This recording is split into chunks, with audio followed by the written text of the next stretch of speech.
Panorama group, जो सोचता है वो करता है। नमस्कार, मैं हूं अभिजीत, आप हैं न्यूज़ 4 नेशन पर।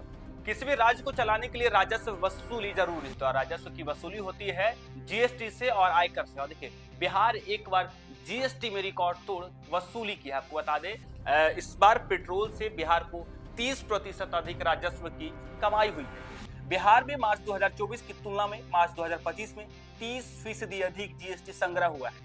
मार्च 2024 में 1991 करोड़ का जीएसटी संग्रह हुआ था, जो मार्च 2025 में बढ़कर 2599 करोड़ हो गया। हालांकि वित्तीय वर्ष 2023 और 24 के दौरान कुल जीएसटी संग्रह की तुलना में वित्तीय वर्ष 2024 और 25 में कुल वृद्धि दर 12% है। इस दौरान 2.89 लाख रिटर्न जीएसटीएन के सेंट्रल सर्वर पर 3.63 लाख राज्य के सर्वर पर रिटर्न दाखिल किए गए। अमूमन वित्तीय वर्ष के अंतिम महीना में जीएसटी का संग्रह अधिक होता है। अभी राज्य में केवल 6.5 लाख कारोबारी ही जीएसटी में पंजीकृत है। हालांकि जीएसटी नियम के तहत 20 लाख से कम सालाना कारोबार करने वाले को जीएसटी के तहत रजिस्ट्रेशन करने की छूट दी गई है। वाणिज्यकर वित्तीय वर्ष 2024 और 25 के अस्थायी तुलनात्मक राजस्व संग्रह report provisional comparative revenue collection के अनुसार विभाग के राज्य संग्रह में 8.84% वृद्धि हुई, जबकि राज्य सरकार ने वित्तीय वर्ष 2024 और 25 के लिए 42,500 करोड़ के राजस्व संग्रह का लक्ष्य निर्धारित किया था, जिसके मुकाबले कुल 41,58,675 करोड़ राजस्व की प्राप्ति हुई है, जो निर्धारित लक्ष्य का 97.85% है। आंकड़ों के अनुसार पेट्रोल से होने वाली राजस्व वसूली में सबसे अधिक वृद्धि दर्ज की गई है। यह वृद्धि राज्य सरकार के प्रभावी कर नीति और आर्थिक प्रबंधन से संभव हो सका है। वित्तीय वर्ष 2024 और 25 में जीएसटी से कुल 29,359 करोड़ रुपए का राजस्व प्राप्त हुआ था, जो पिछले वर्ष की तुलना में 6% अधिक है।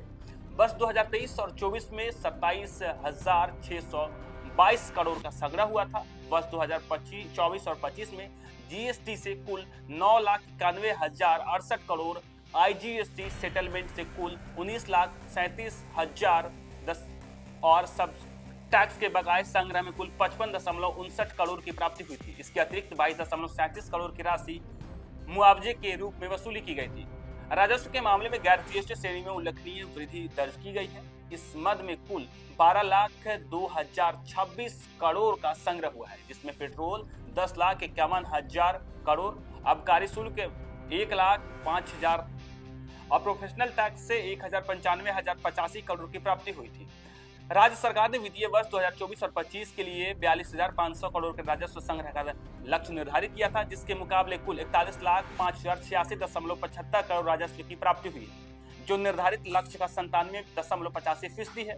उल्लेखनीय है कि 11 जुलाई 2017 को देश भर में जीएसटी लागू किया गया था। उस समय बिहार वाणिज्य विभाग कर संग्रह मात्र 17,236 करोड़ था, जबकि वर्तमान में यह आंकड़ा 41,586.75 करोड़ तक पहुंच गया है। बिहार जीएसटी संग्रह ग्रोथ रेट के मामले में पूरे देश में 5वें स्थान पर है। यह निरंतर वृद्धि बिहार सरकार की प्रभावी प्रशासन प्रणाली और आर्थिक रणनीति को दर्शाती है। बिहार सरकार की ओर से किए जा रहे प्रयासों को भविष्य में और भी राजस्व वृद्धि की संभावना है। और देखिए, बिहार जीएसटी संग्रह ग्रोथ रेट में, यानी बिहार पे जीएसटी संग्रह ग्रोथ रेट में देश भर 5वें स्थान पर है। और ये पूरी तरीके से बिहार सरकार के प्रशासन को जो है निरंतर जो जिस तरीके से रणनीति बनाई है उसका श्रेय जाता है। देखिए, किस तरीके से जीएसटी वसूली में बिहार जो है देश के 5वें स्थान पर है। फिलहाल के लिए इतना ही। अब देखते रहिए न्यूज़ 4 नेशन।